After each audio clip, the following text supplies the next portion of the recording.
Okay, this will be the part 2 of the Grey Goose 2.5, and we're gonna concentrate on the rear because that's where all the magic is on this car. Recently we made a change where we went from a 17-inch Bellac, because of how much it stuck out, to a 15-inch Bellac, right? And it has a little bit of less stick out and it has a different offset. But today we're going to concentrate on part 2 of the Blacklist performance modifications that were made to the Grey Goose. And once Senior gets here, we're going to go over everything and the theory, because a lot of you guys, I'm sure, watch these cars that have a lot of separation, like a ton of separation, and you wonder, well, how can I get my car to do that? Well, underneath we're going to see what makes all that happen, how it happens, maybe some theory. We're going to look at the shocks, how they're mounted, how they're inboard, and all that stuff, the special trick stuff that they do down there to get separation to plant the tire down the track. So once Senior gets here, we'll get underneath here and take a look at what's going on.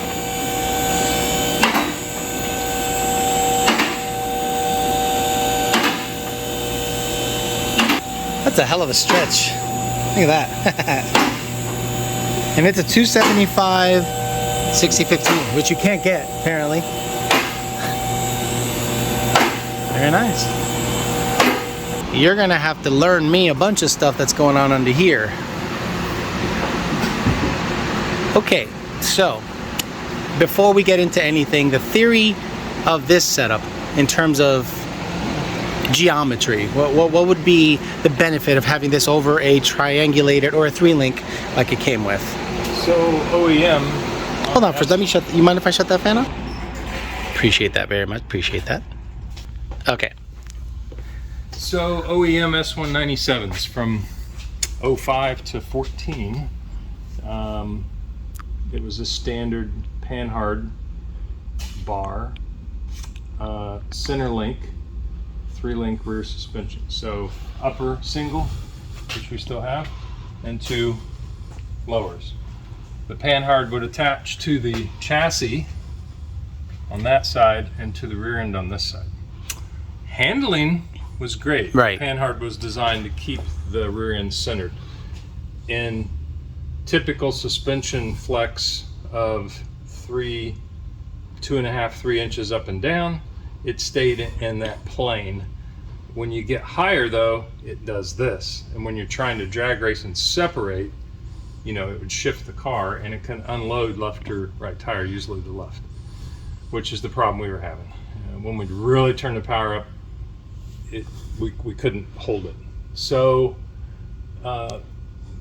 anti-roll bar in the back on that setup, that helped quite a bit. Shocks helped quite a bit. Springs helped quite a bit. But you get to a point in that 1600 horse level, and there's really no secrets. All cars at that level, if they have the stock OEM setup, are going to start running into issues. Right. Hence they go to what's called a 3-link wishbone setup. So you get rid of the panhard, you center a strut spring shock setup. These are sand tough, really good.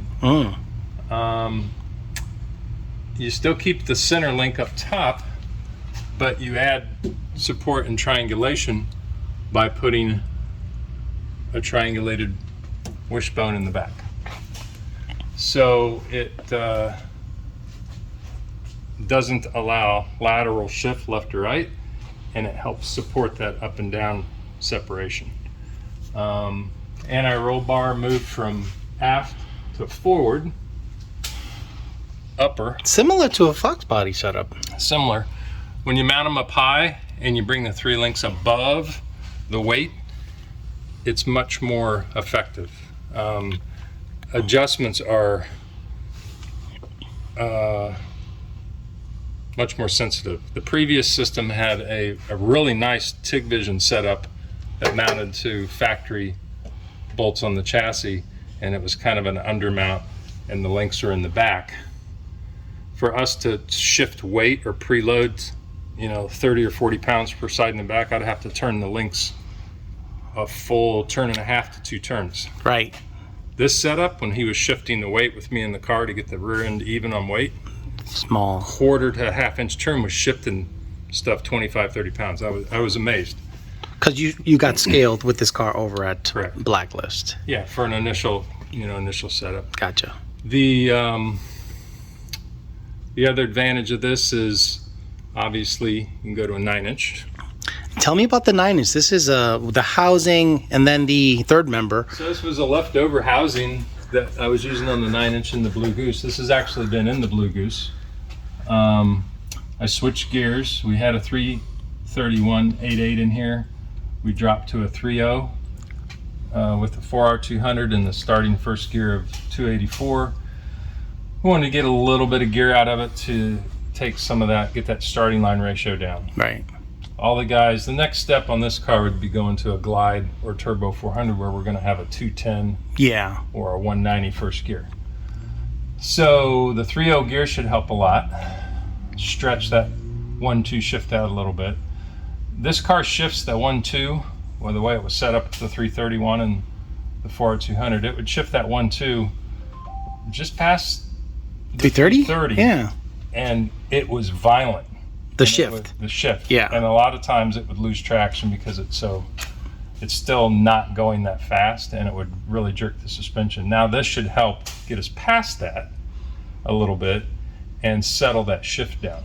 So that was the theory of going with the 3.0 gear. We have other ratios we can shift to. So I built this standard 1350 yoke, very strong.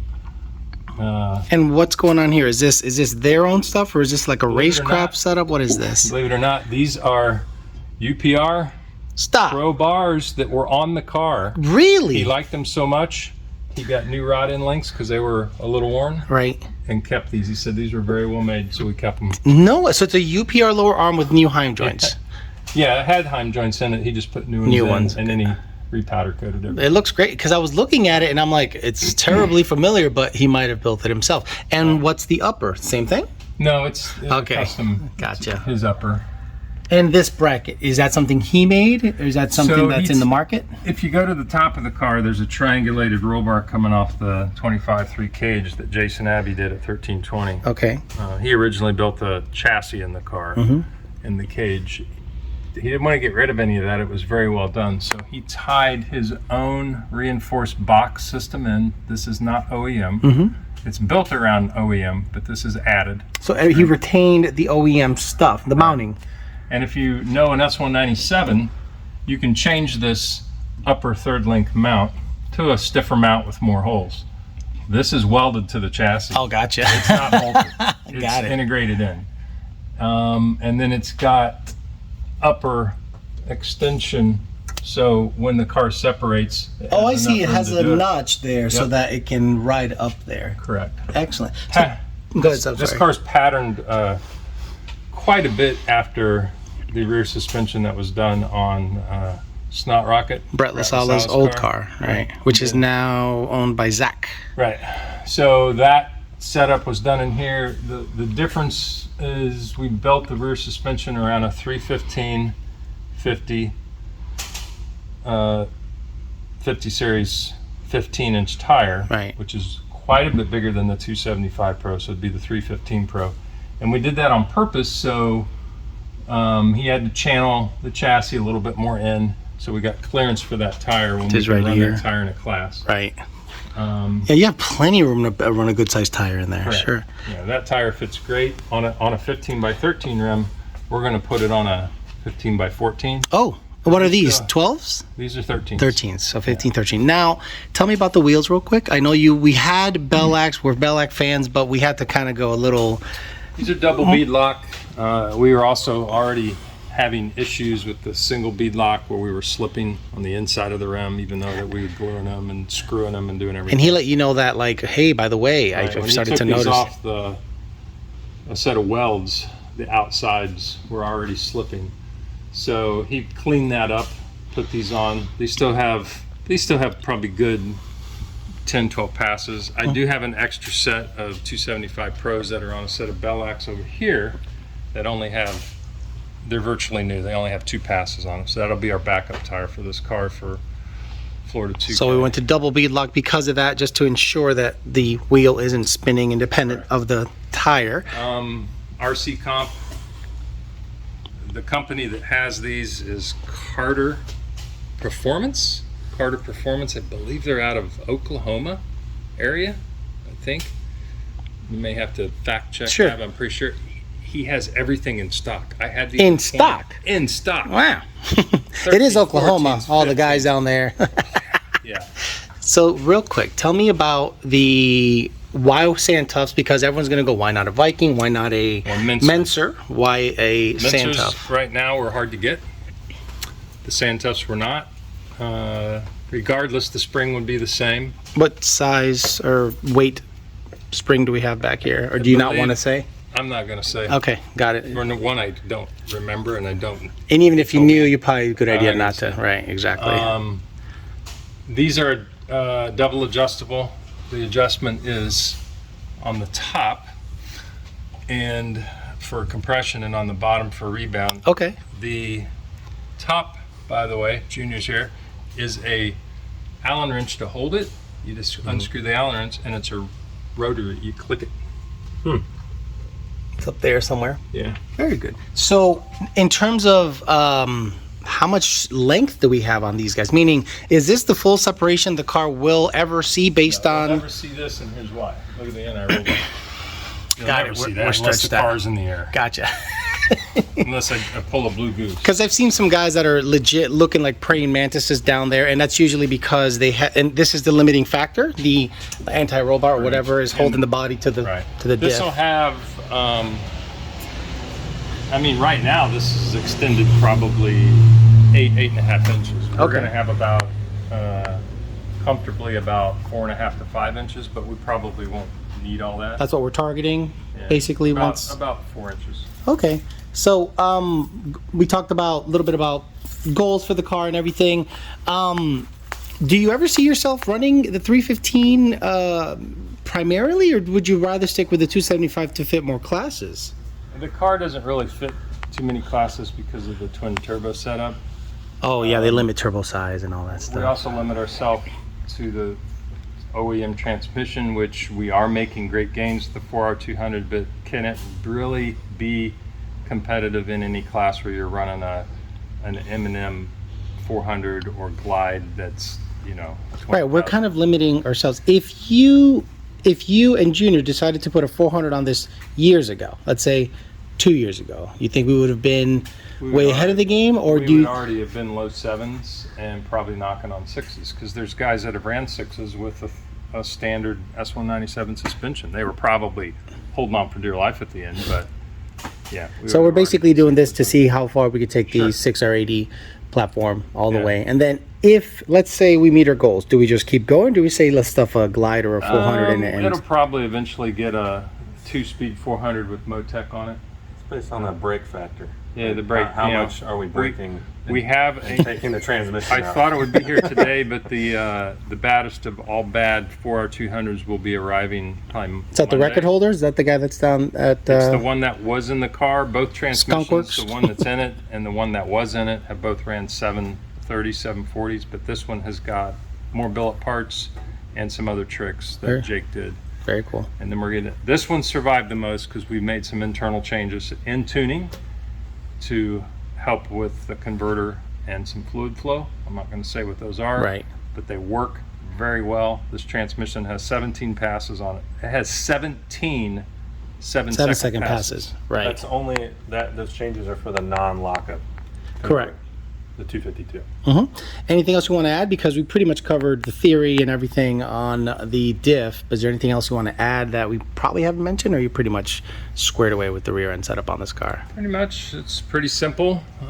Believe it or not, the same drive shaft that was in it is still in it. Oh yeah, look at that. Yep. It's a 4-inch Dynotech that's made by G-Force. JPC mounts. I didn't know JPC made They do. the mounts. Interesting. Yep, they make these mounts, and then they're welded in, so you got the adjustments. Yeah, no, I saw it from the top and it looked really good. It's kind of nice to see how they engineered extra room for travel underneath and just kind of kept it mostly the mounting points stock-ish, UPR arms, but then just added some better mounting. So Right. it seems pretty cool. Cool. Yeah, there you go. Go ahead. It's a belly pan for the transmission and the engine. Oh, okay. So that Basically, you put pig mat inside there, and this takes the place of having a an blanket. engine pan or a Yeah, blanket underneath that's them. cool. No, I wondered what that was because I was like, what is this thing? So I was like, I oh, still cool. will probably lay a blanket over the top of the 400 in case the top of the case ever breaks. But So you don't even need a blanket. You can see that it has got a pan. So leave us alone. Usually 6 already. You said 400. You said 400? Oh no, how dare he? Yeah. Well, there goes our secret. And he still has the UPRK member, right? That's funny. Stock control arm? yeah, I love it. It didn't get any. Like it's super fancy. I love the radiator setup. This was something that we devised before MIR. And yeah, oh look at that. Wow, look at that thing. What is that all about? So Do you want me not to show that or can I show you that? can show that. Okay. I don't think anybody else is doing this. We had an issue in all high horsepower cars. S197s will have this issue. The torque of the motor. Mm-hmm. We're in excess of 1,400 foot-pounds. Twist into the chassis. It tries to pull this out because it's twisting this way. And it tries to shove this in. So Oh, I got you the rotation. Blacklist pulled this back out, reinforced this plate in here, but didn't like that. It still flexed. So they came underneath here under the chassis. Oh, that's cool. These are just resting on there.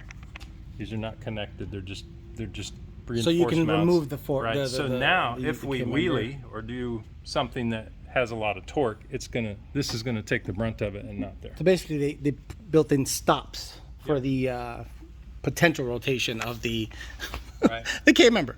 Basically, cool. All right, that should be it. We should end it there. Keep the video nice and on the shorter side. But I appreciate you guys taking the time to give the people what they want, a little information on Grey Goose. So if you guys are out there at FL2K, you see Grey Goose, come by, say hi, but not too much. We don't really like people, and we got stuff to do. We got racing to do. If you see us running around, obviously give us some room. But if we're just chilling on the lawn chairs, just say hi and check out the car, and we'll be at FL2K with the Grey Goose 2.5.